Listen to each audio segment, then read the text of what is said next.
এটি ড্রামেও লাগানো যায় এবং জমিতেও সরাসরি রোপণ করা যায়। এই আমের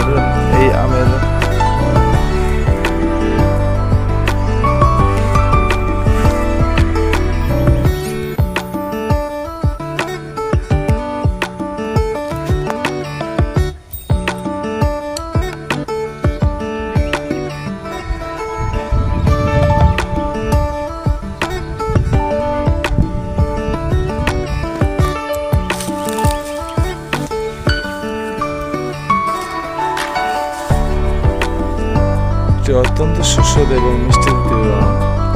এই আম আমার বাগানে লাগানো হয়েছে এই 1 বছর। এরপরে 1 বছরের মাথায় এটা কলম লাগানো হয়েছে, অবশ্যই 1 বছরের মাথায় ফলন দিচ্ছে। তো এটি যদি আপনারা নিতে চান, এটি সাতক্ষীরা বা রাজশাহীতে পাওয়া যায়।